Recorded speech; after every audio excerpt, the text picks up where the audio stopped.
Hey, Sunrise.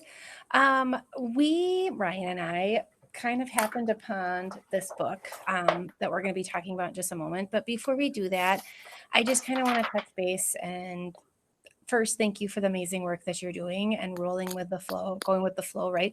It has just been a whirlwind these last few weeks with so many things changing and the flip of a switch, and us always trying to be a constant for our students. So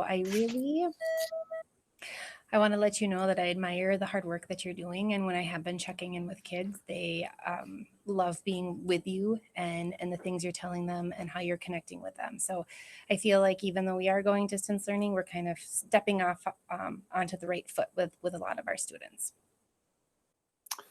And so to support you guys, Christina has purchased this distant learning playbook for all of us. We have our own copy. We love this playbook. It's very in vogue around education. You'll probably see other educators reading it and starting their own book clubs. There's a few things we really love about it. It's hands-on. It's grounded in the research of John Hattie. It's evidence-based. It addresses equity inside of it. It has teacher examples and ways that you can kind of extend your learning by watching, like hearing directly from some teachers. And this is really your workbook. We hope that when you're done reading this, it'll be marked up with all your great thinking and your notes. So wear this thing out, right? Mm-hmm. And I love the fact that it is brand new, right? It's not old information. This is current to the pandemic and everything that's happening. So you might be wondering, okay, why are we doing this? Why are we adding something else? We're not trying to add anything else. I just want to say you're all such amazing teachers. You're effective, you're caring, you're hardworking. And we know that we can make a difference in our students' lives no matter what the learning model is. And so the big goal for us in using this text is to support your teaching by engaging applicable, research-based professional development together. And you know what? It's going to force you to connect with your colleagues no matter where you're working, if you're at home or at school.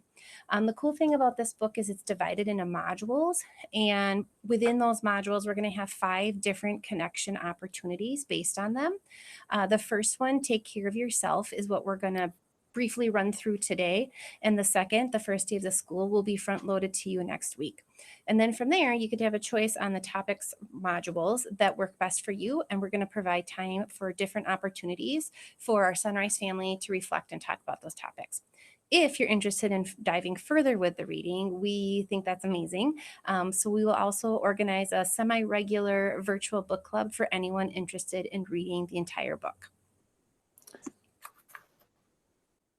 One thing I love about this text is that each module comes with specific success criteria. And so as a reader, as a learner, it makes it very transparent to me, like what I should be taking out of it. Often I find myself starting with the success criteria and as kind of an anticipatory set to just prepare myself as a reader to see what's coming up.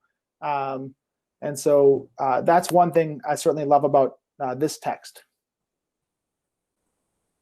So taking a look at the first module, Take Care of Yourself, I thought it was really interesting because we as teachers always tend to put our students first, but it's interesting because it says that we need to start putting our social and emotional learning needs to continue with adults. So if you're not happy, if you're not healthy, we're not going to be any good to our students, family, and friends. So while reading about workspace routines and so on, I was like, I totally got this. But then I quickly realized I only have small pieces and I need to restructure some areas to make myself more effective. So like, for instance, I need to make some better ground rules with my kids so they know when they can interrupt me and when they can't. The part I'm really bad at is socializing with people outside of my family, and I need to have it be more than just texting. I think it's really important for me to see people's faces, and that's really going to help me stay socially and emotionally happy and healthy. So I kind of cheated for my takeaway. I went to the beginning, kind of the preface, if you will, and what I loved is this message of, yes, distance learning feels all new, and there's so many new things about it. But the good news is that we've got this. We're teachers. We've been teaching. What Hattie tells us is 2 of his highest impact teaching strategies are accessing prior knowledge and having prior achievement. And we've got that, right? That's us. And so we know that things like fostering self-regulation skills, giving students a little bit of agency, varying our instructional approach, promoting peer-to-peer learning, all these things are still great teaching no matter what the format is. And so we're still teachers. We still know how to teach. We're going to keep impacting the lives of our students. And so just kind of that optimistic message of we got this is the thing that resonated with me. So as you go home, or you may be already home working this weekend, there's just a couple of things we want you to consider to get yourselves socially and emotionally prepared to start this adventure again. Is first of all, if you are working from home, check your workspace. Is it organized? Do you have all your supplies ready? Do you have some sort of a signal that your family knows when they can interrupt you? And then also think about what routines you need to put in place to really find that elusive work-life balance, because sadly your work is now at home and vice versa. So how can you create a routine? And then lastly, how are you going to take care of yourself during this new adventure? I mean, we had some ideas in the spring, but things have changed a little bit. So really dig deep and think about what can you do for you to make you the best person possible.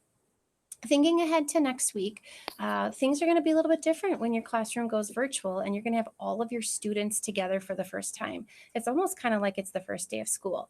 So, Monday, we're going to provide some tips for your first days of distance learning from Module 2.